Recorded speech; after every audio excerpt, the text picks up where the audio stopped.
Hey everybody, and welcome back to the board meeting. Today we are continuing with the alphabet series. We are on to the letter G now in this series. And if you like this series, make sure to like it and watch some of the other videos in this series. So today's letter is G. G was an okay letter for me. I had a lot of games in it, but I had a lot of mediocre games, I feel like, in this. But I did feel like I got 10 pretty good games, pretty solid games that I really like for this letter. And before we get into the top 10, we'll do the honorable mentions like before. And the honorable mentions for this one are Gearworks, a really interesting sort of game here. We've got the game, which is like just a little tiny card game, and it's very, very simple with numbered cards. But it's one that seems to get broken out like every few months. I'm like, oh, let's play the game. That's a pretty easy game. And also Goblin Vaults, which is a card game, a lot more complex than the game, but still a fun little card game. So those are the honorable mentions that we're going to be talking about. And we're going into our 10 now, the 10 Gs. And we're going to start number 10. Number 10 is a card game. And there's several card games on this list today. And 10 is Gloomy Graves, which is this game where you are playing as the Gravekeeper, I suppose it is.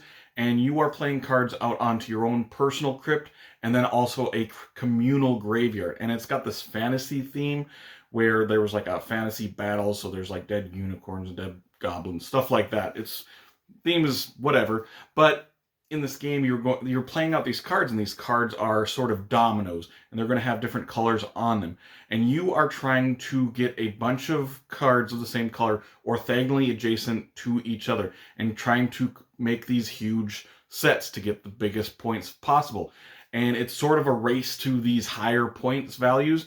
And it's also kind of a mean game because you're going to be the communal graveyard, everybody's going to be counting, but you have your own private crypt that you're going to be playing on as well. So you're going to mess with your own private crypt and then mess with the communal graveyard as well. And after you score a certain color, you might want to cut off that color for other people to make it hard so they can't just piggyback off of yours that you've been working on for that. So it's kind of a cutthroat sort of game, but very fast, very light, very enjoyable game. So number 10 is Gloomy Graves.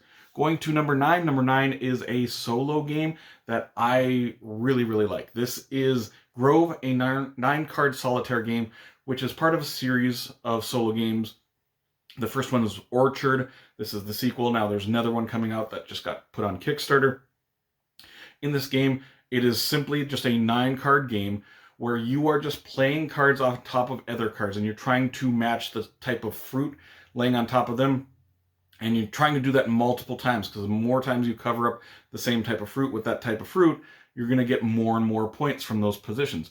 This is a very fast game, like a couple minutes. And there's 18 cards in the deck. You're going to use 9 of them for one game. And it's so fast that you always play 2 games pretty much of it. This is one of those games that feels like comfort for food to me. If I'm like, just don't know what to do for that night, I'm like, oh, I'll just play a quick game of Grove. So yeah, it's a fun little game. I've played it a lot over the last year or two. Well, this is the sequel, so I played this one less than Orchard, but they're basically the same game. So number 9, Grove, a 9-card solitaire game. Going to number 8, we go from a small little game to a big giant game. This is a pretty popular game. This is Great Western Trail. This is a deck building game combined with a board that you're moving around. You're trying to sell off these cows, but you're also getting these other actions and you're building buildings to get special actions, get special rewards for this. As far as deck building games, I think deck building for me always works better as a co-mechanism. You deck building combined with worker placement, deck building combined with area control, deck building combined with worker movement. I always feel like deck building by itself, all those games seem like they are very similar to each other. But when you combine deck building with other mechanisms, I feel like that's when those games really shine. Like Clank and Tyrants of the Underdark, Dune Imperium, games that just combine deck building with other mechanisms, and this is no exception. So number 8 is Great Western Trail. Going to number 7, we go back to a card game, an older card game. This is Guillotine. In this game, you have a lineup of these nobles next to this guillotine. Whenever it is your turn, you simply play one of these action cards, and they're very simple, and that's going to manipulate the line. After you play the card, then you're going to kill off whoever is closest to the guillotine and take that card into your pile. Those nobles are going to be worth so many points. They might have special effects. It's a very, very simple, very fast game. There's another game that's similar to it called Beastie Bar, which I enjoy that one as well. But this is one that tends to get broken out a lot, actually, for an older game. But I think it still shines just as good as it did way back when. So number 7, Guillotine. Going to number 6. Number 6 is also another card game, a little card game. But this is the last card game on this list. This is a Game of Thrones Hand of the King. And this is a grid movement card game. So you have a grid of all these different families that are part of the Game of Thrones series. So a bunch of different characters from each family. On your turn, you're going to move this, I think it's Varys, along a orthogonal line and taking all the family members of a particular family. And you're trying to get the most people of that particular family. And then at the end, if you take all of the family members, then you're going to get another special effect. It's a very simple game, but it's one of those games that I've played a lot over the years. It's also one of those games that I've bought for a lot of people. You can teach pretty much anyone this game. It used to go for really cheap. Like, I used to buy this game for $3 or $4 off of Amazon all the time. I'd buy it for gifts. Now it seems like it's pretty consistently at like $20, which is still a decent price for a little game. Way better when it was $3 or $4. But yeah, still a fun game. Game of Thrones, Hand of the King. Going to number 5. Number 5 is a 2-player only game. This is Glasgow. This is a 2-player city building rondel movement sort of game. So on your turn, you're going to be collecting resources. You get to move on this rondel system as far as you want to, and taking the action of whatever the action spot is that you land on.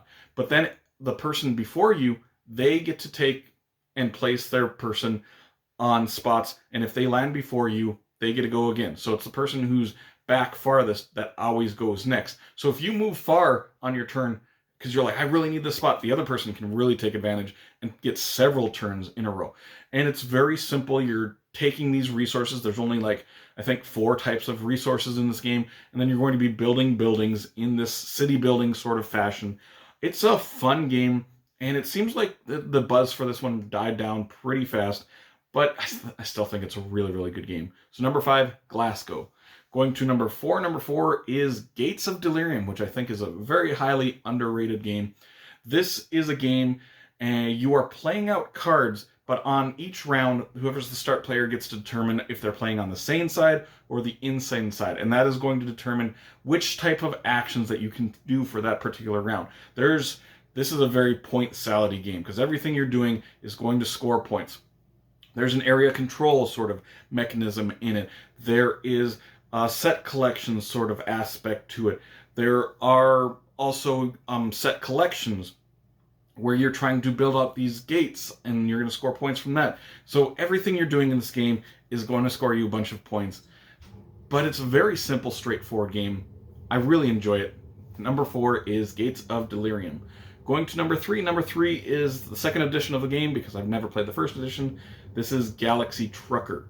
This is a real-time sort of game where you are building out a spaceship, and you're trying to build up these spaceships as fast as you can. Try to build them faster than your opponents. You're trying to do it effectively. You're trying to do it efficiently.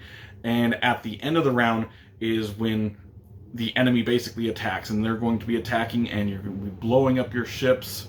And I usually don't like games that your stuff gets blown up for. Like, I did all these things, I built up this, and now everything's just getting blown up. This game, I don't really mind it because it feels more funny to me than hurtful. It's like, oh, I built up this cool thing. I hope this ship can survive all these meteorites and all these other things that are happening to it. But it's very fast-paced. It's one of those games that I feel like it's like a Euro game, but it's very fast and raucous. It's a good time. So number 3 is Galaxy Trucker 2nd Edition. Going to number two is a lightweight game. This is Gizmos. This is an engine building game that is very, very simple right from the get-go. You are basically taking one of these pebbles, these pearls, I can't remember what they're called, these round little gems, and you're going to use these to pay for other cards. As the game goes along, you're going to be buying more and more of these cards that are going to get you a ton of combos throughout the game. It's very simple. Like each turn, you're just going to be doing one action, but by the end of the game, you're going to get all these special cards that are going to be comboing one after the other, where maybe you're taking like 10 actions that turn instead of just one, because, oh, I took a red marble, so now I can do this, and then I did that, so I can do this, and you're just comboing one card after the other, and it's very, very satisfying. And it's one of those games, I think it's a really good gateway style game, because when you teach it, it's like, this is very simple, very straightforward. And once they get the hang of it, they're going to start getting more and more actions throughout the game. So it's one of those games that is really good to start with, because it teaches them how to play the game and then gets more and more complex as the game goes along. So number 2 is Gizmos. And going to number 1, my number 1 G game was actually the number 1 game on Board Game Geek for a very long time. This is Gloomhaven. This is a big, giant, epic box. It's a big, giant game with dungeon crawling, but it's basically a card game that you're going to be using to manipulate your characters, where they're moving, how they're attacking the enemies. It's a cooperative game, and I love the system in this. I think it's such a clever game. The mechanisms they're using, each turn you're just going to be playing out these 2 cards, and these cards have a top action and a bottom action. When you use these cards, you have to choose one of these cards to be the top action and one of these cards to be the bottom action. And you're going to be going through your deck, and each round you're going to be losing some of these cards. So that's the timing mechanism. You have to get through this dungeon before you run out of cards. Also, some of these cards have these really, really powerful actions, but if you use that part of the card, you are going to then lose that card out of the game. It's like, this is like a 7 attack, so it's like an instant kill against this enemy. Should I use it now, or should I wait, because I don't know how long this particular game is going to last. There's a lot of really interesting decisions in this. But I'll tell you, I haven't actually played the board game of this in like 3 years probably, I think, because there is an app that I play on my computer that does this, and it takes care of all the heavy lifting for yourself. So if you're going to play Gloomhaven, I really highly suggest playing it on the app on Steam. It takes care of all the stuff, because you are keeping track of a lot of different things in this game, and to have an app that keeps track of it for you to play it in a video game sense, it is fantastic. But the board game itself, even if there wasn't an app, the board game itself would have been number 1 for this list, because I like it so much. I think it's so clever what they've done with this system. I haven't played Frosthaven yet, but I'm kind of waiting for it to get itself an app too, so that I can play it as well. So number 1 is Gloomhaven, and that is my number 1 G game. That is my list for G games. So make sure to comment down below your favorite G games. I know there's not like a huge selection for this particular letter to pick from, but make sure to comment down below, and maybe I've played them, maybe I haven't, and if I haven't, I'll probably try to check them out. If you did enjoy this video though, make sure to like and subscribe to see more weekly content from me, Shane, at the board meeting in the future. Hope you all have an amazing day. Take care.